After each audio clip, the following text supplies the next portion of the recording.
All right, welcome to video number 2 in the Sustainable Product Platforms video. We're going to look now a little more deeply at how this idea of a platform that we saw in nature, the power of that platform to create the tree of life and the diversity, how that has actually played out historically in manufacturing and human industrial activity, and then how we can look at that platform idea and spread that into our different ways we've considered value cycling. All right. So some of the real leaders here on the idea of product platforms described them this way: it's a set of subsystems and interfaces that form a common structure from which a stream of derivative products can be efficiently developed and produced. So there are some fundamental components, core components, subsystems, and the way they connect together are standardized that allows you to then, in sort of modular ways, create multiple versions of a product, right?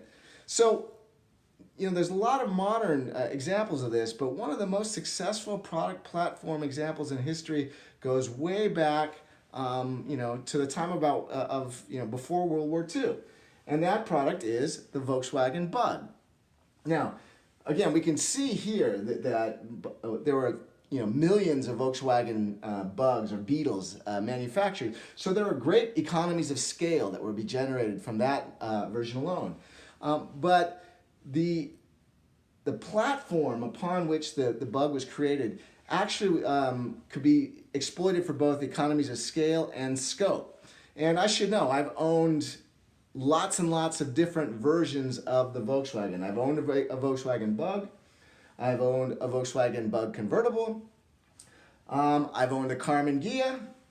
I've owned a Karmann Ghia, both convertible and regular Karmann Ghia, and a variety then of what are called the Type 3 Volkswagens. Now, these all look to be different vehicles, right? But the truth is they are part of a product platform strategy. Underlying all of these vehicles is the product platform. It's this PAN, it's called, but basically you can see that most of the important elements for operating the vehicle are located right there in the PAN. The motor's there, the drive chain's there, the suspension's there, the steering, all of it is right on the bottom of this platform. And upon this platform then, you can put a profusion or a huge variety of different bodies. This is, you can get to see sort of a cross-section of what this looks like. All of the components are down there in the bottom. This then has been arguably one of the most successful product platforms in history, the Volkswagen Beetle-based platform. And it came out of the Volkswagen, the people's car from Germany at the time of World War II. Not only that, Volkswagen used this platform to produce a whole variety of products, but then there was a whole secondary world of kit cars where manufacturers would design their own, say, fancy sports car, or if you remember, dune buggies.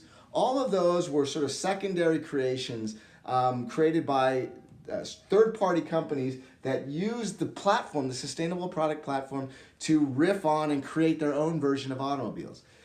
So this is the power of a sustainable product platform. This is a platform that lasted for decades and facilitated constant innovation and creativity. You can just see that in these different expressions of this product platform. All right? So that's what we need to be thinking about. Oh, and I should even point out that even Porsche, most of the early Porsches were also built on that same product platform. So very powerful, very successful, and it gives you an idea of what might be able to be done with a sustainable product platform. So what we want to do is we can actually begin to look at thinking about platforms at multiple levels, right?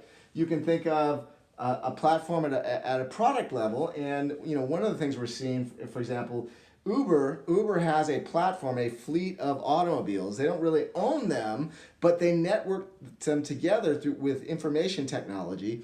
And we haven't yet talked about knowledge economies, but their system allows them to gather information about the use of that fleet of vehicles, which, by the way, they don't have to own. They don't have the capital expense of buying the vehicles. They just get other people to give them or loan them both their labor and their vehicles. They network that together, and they manage then this diverse set of basically product level cycling through their shared platform. All right. So you can do that. You can do that on the products level. We also see component level platforms. You get auto parts manufacturers, refurbishers. They have a refurbishing capability, and they refurbish the parts. But the important, the sort of the shallow level of cycling is fine, the refurbishment and everything. But the real platform value, the real challenge, or the real opportunities, and the real important things for sustainability probably lie at the deep level. They lie at the materials level.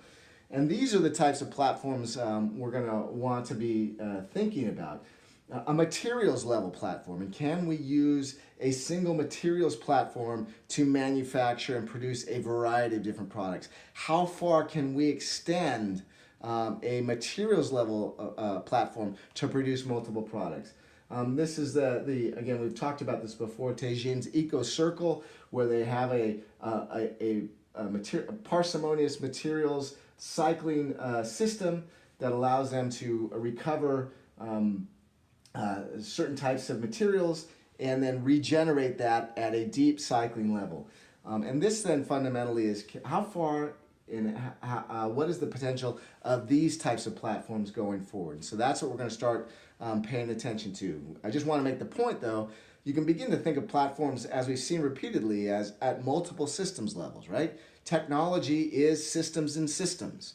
And so we can begin to think that way. But ultimately, for long-term sustainability, at some point, we need to go towards material cycling. And that's what the value cycling and the parsimonious material selection is all about, so that we can wean ourselves off of extracting raw materials into the future. All right? So we'll talk about more about the platform strategy in our next video.